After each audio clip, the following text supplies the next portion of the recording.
అమ్మ నమస్తే. నమస్తే అమ్మా జయ. అమ్మా, వశీకరణ అంటూ ఉంటారు. వశీకరణ చేశారని, మందు పెట్టారని, లేకుంటే బ్యాడ్ హ్యాబిట్స్ నుంచి, చెడు అలవాట్ల నుంచి తప్పించడానికి రకరకాల మందులు పెట్టారని, దానివల్ల వీళ్ళు మాట వింటారని, ఇలాంటివి వింటూ ఉంటాం కదా. అసలు నిజంగా వశీకరణ అనేది ఉందంటారా? ఉంది గాని అమ్మా, వీళ్ళు చెప్పే పద్ధతి కాదు. మనుషుల్ని వశీకరణ చేసుకోవడానికి ఒకే ఒక మార్గం ఉంది. ఈ మందులు మంత్రాలు కాదు. ఈ మాట ఎవరు చెప్పారో తెలుసా? ద్రౌపదీదేవి సత్యభామకి చెప్పింది. అరణ్యవాసంలో వీళ్ళందరూ ఉన్నప్పుడు పాండవులు, ద్రౌపది, కృష్ణుడు వాళ్ళని పలకరించడానికి వెడుతూ కావాలనే తీసుకెడతాడు. ఈయన మామూలు వాడు కాదు కదా. సత్యభామని తనతో తీసుకెళ్ళాడు. సరే, వీళ్ళందరూ మామూలుగా మాట్లాడుకున్నాక సత్యభామ, ద్రౌపది లోపలికి వెళ్ళి మాట్లాడుకుంటూ ఉన్నప్పుడు సత్యభామ అడిగింది, నీకు 5 భర్తలు ఉన్నారు, 5 భర్తల ముఖాన ఎప్పుడు చిరునవ్వు మాయదు, ఎప్పుడు ఆనందంగానే ఉంటారు. మరి నాకేమో ఈ ఒక్క భర్తనే నేను ఆనందంగా, అది కూడా బై షేరింగ్, నేను ఆనందంగా ఉంచడానికి నేను చాలా కష్టపడుతున్నాను. అసలు నువ్వు ఈ భర్తలని వశపరుచుకోవడానికి ఏం చేసావు? మందు పెట్టావా, మంత్రం వాడావా అని అడిగింది. ఇంత స్పష్టంగా అడిగింది ఆవిడ. అడిగితే ద్రౌపదికి చట్టన కోపం వచ్చింది. కోపం వచ్చి, జగన్నాథుడి భార్య మాట్లాడాల్సిన మాటలా ఇవి అంది. అంటే ఇటువంటి ప్రశ్న అడిగినందుకు నువ్వు కృష్ణుడికి భార్య అవ్వడానికి కూడా తగవు అని మళ్ళీ వెంటనే తమాయించుకుని చెప్తుంది. మందు పెట్టినట్టయితే మనిషి మన్ను తిన్న పాము అవుతాడు. మన్ను తిన్న పాములాగా ఉండేటటువంటి పురుషుడు భర్తగా ఉంటే ఉపయోగం ఏమిటి? కొంతమంది చచ్చుమహాల్లాగా ఉంటారు అనిపిస్తుంది. ఇలాంటి భర్తని ఈవిడ ఎలా భరించగలదనో, లేదా ఇటువంటి భార్యని ఈ భర్త ఎలా సహిస్తున్నాడని చూస్తుంటే మనలాంటి వాళ్ళకి అనిపించదు. అది ఏమిటో పురుగుల కన్నా హీనంగా ఉంటారు.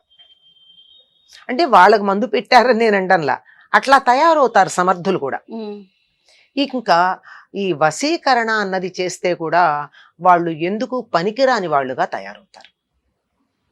పనికిరాని భర్త ఉండే ఏం లాభం అని. అయినా నువ్వు అడిగావు గనక నేను చెప్తున్నాను. భర్తని వశపరుచుకోవడానికి కొన్ని మార్గాలు ఉన్నాయి అని చెప్పి కొన్ని చెప్తుంది. ఇది భర్త అనేటటువంటి దృష్టితో ద్రౌపది సత్యభామకి చెప్పిన కొంచెం మార్పులతో ఎవరైనా అవతల మనిషిని వశపరుచుకోవడానికి పనికొచ్చేటటువంటి మార్గాలు ఇవి. ఏమిటి అంటే, అన్నింటికన్నా చాలా పవర్ఫుల్, ప్రభావవంతమైనది ప్రేమ. ప్రేమ ఉన్న చోట వశపడకుండా ఉండరండి. మనకు ఒక మాట ఉంది తెలుగులో, ప్రేమతో విషాన్నైనా తాగించవచ్చు, ద్వేషంతో తీపిని కూడా, అమృతాన్ని కూడా తినిపించలేము అని ఒక మాట ఉంది. కనుక ఆ ప్రేమ, దానికి ఆవిడ తాను తన భర్తలు అలా ఆనందంగా ఉండడానికి, చిరునవ్వు నవ్వుతూ ఉండడానికి కలిగినటువంటి కారణాన్ని చెప్తుంది. నాకు ఇంతమంది దాసదాసి జనం ఉన్నా వాళ్ళ పనులన్నీ నేనే చేస్తా, భర్తల పనులు నేనే చేస్తా. ఎందుకంటే అన్నీ అమర్చిన తర్వాత అయినా సరే ఎవరు చేతికి అందిస్తారో వాళ్ళ మీద కదా గౌరవం ఉంటుంది. ఉదాహరణకు చూడండి, పల్లెటూళ్ళు ఏమిటి, మామూలుగా ఒక జాయింట్ ఫ్యామిలీలో ఒకప్పుడు ఇలా ఉండేది. ఇప్పుడు మాటలు మారాయి. కానీ పొద్దున అత్తగారు వంట చేస్తుంది, సాయంకాలం కోడలికి అప్పచెప్తుంది. కోడలు వంట చేసినా సరే కొడుకుకు అన్నం ఎవరు పెడతారు? తనే పెడుతుంది. ఇదే పని మనుషులు కూరలు తరిగిస్తారు, ఇంకోళ్ళు ఏదో చేస్తారు.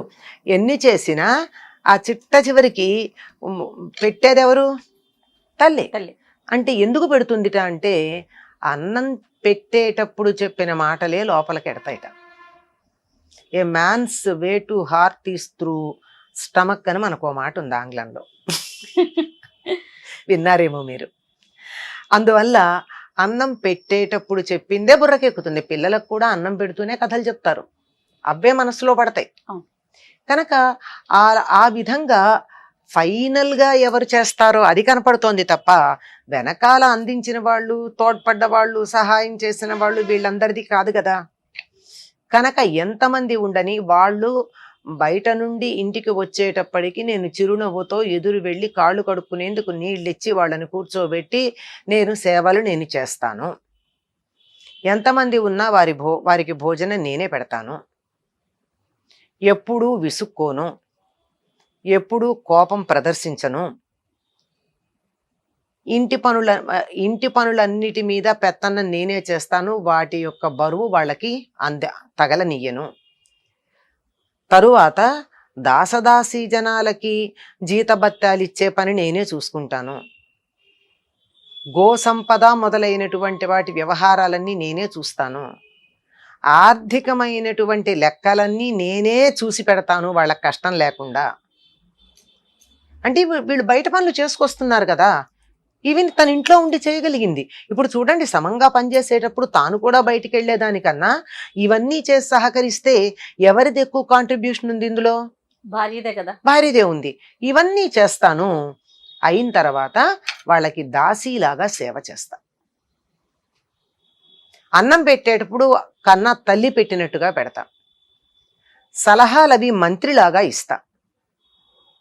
వారికి ఏదన్నా చికాకు కలిగితే ఓర్పుగా దాన్ని భూదేవిలాగా భరిస్తా.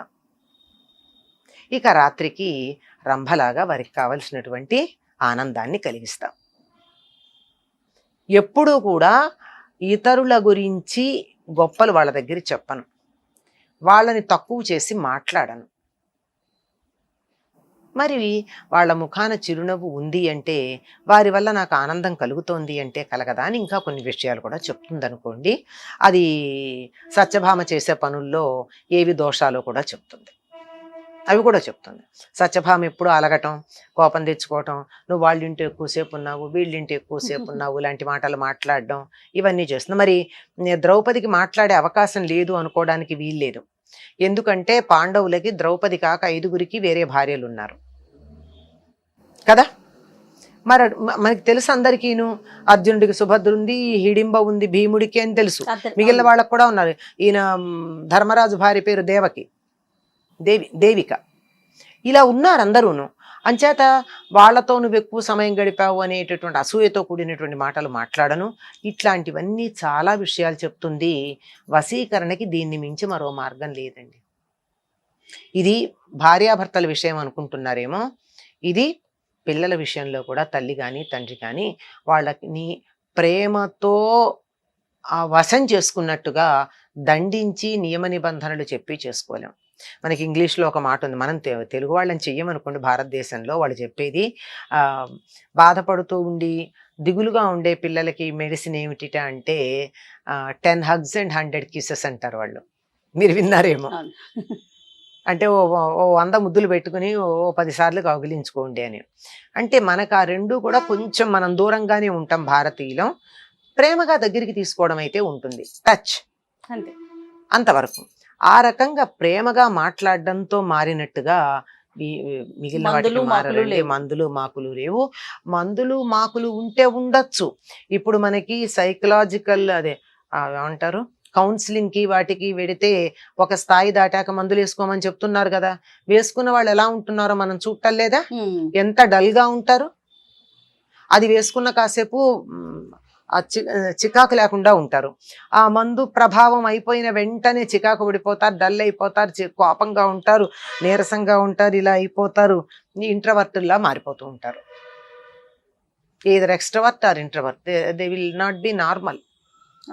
అందువల్ల వాటిని వద్దు అని చెప్పి ఆవిడ సత్యభామ అడిగింది. భర్తల విషయం కనుక చెప్పింది. పిల్లలు కావచ్చు, స్నేహితులు కావచ్చు, అత్తగారిని వశపరుచుకోవడానికి ఎంత మంచి మార్గాలు ఉన్నాయండి.